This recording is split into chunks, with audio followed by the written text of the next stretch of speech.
Cápsulas con Samuel Andrés Chaparro Sandoval.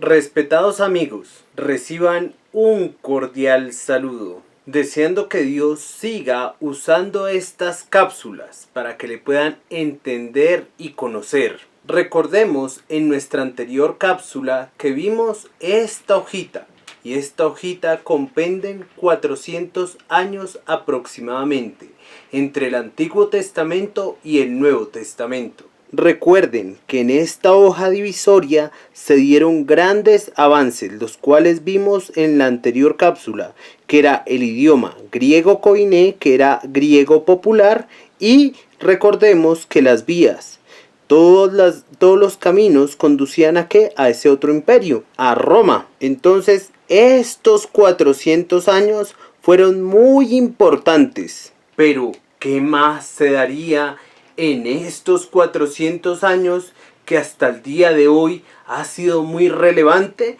y que vemos acontecimientos en el Nuevo Testamento? Se dieron unos personajes. ¿Cuáles eran estos personajes? Se los voy a citar y en las cápsulas que siguen, o en esta y en la que sigue y la otra que sigue, los veremos más detalladamente.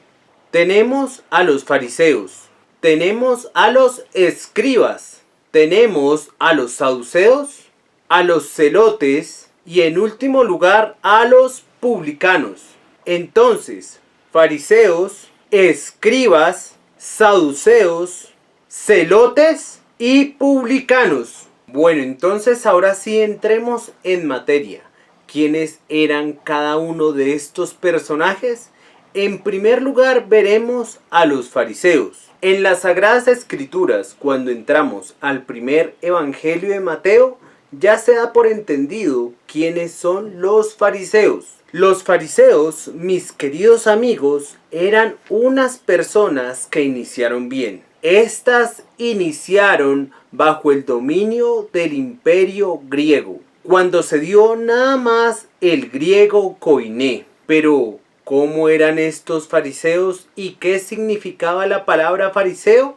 La palabra fariseo significa apartado. En un comienzo, estas personas eran personas piadosas. ¿Y a qué me refiero o a qué se refieren las personas cuando dicen que alguien es piadoso? Piadoso es la persona que hace las cosas a la manera de Dios. En los 150 años antes de la venida del Libertador, estos fariseos eran personas que eran muy cuidadosas de respetar y hacer las cosas a la manera de Dios. Pero, tristemente con el tiempo, ellos fueron cogiendo mucha fama y mucho prestigio y dejaron de ser piadosos. Por ejemplo, Mateo capítulo 23, versículo 3 nos menciona un concepto que tenía Jesús acerca de los fariseos y también escribas, que en nuestra próxima cápsula,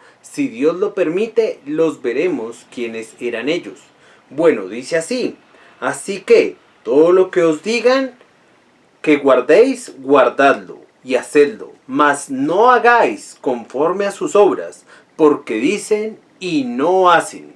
Estas eran personas que hablaban muy bonito, pero no hacían para nada lo que Dios había consignado en su palabra. Más bien eran contrarios a la palabra de Dios. Podían tener un conocimiento intelectual primero, que ellos reconocían que eran unos pecadores. Podían tener ese conocimiento intelectual, que eran unos pecadores y que merecían ir al infierno.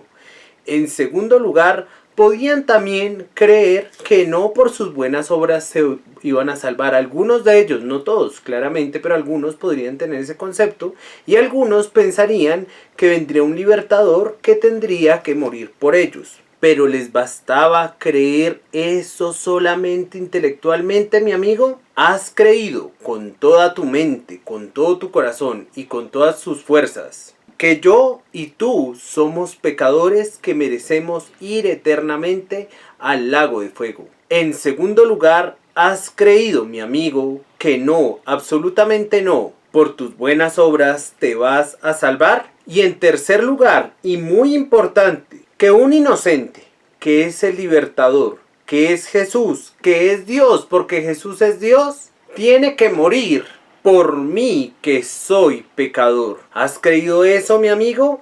Te invito a que seamos como los fariseos en su primera etapa, pero que no nos corrompamos y no nos creamos más que las personas por tener algunos conocimientos bíblicos, sino antes, más bien agradecer a Dios, porque de Él provienen todas las cosas. Dios te bendiga, amigo, y nos veremos, con el favor de Él, en nuestra próxima cápsula. Cápsulas con Samuel Andrés Chaparro Sandoval.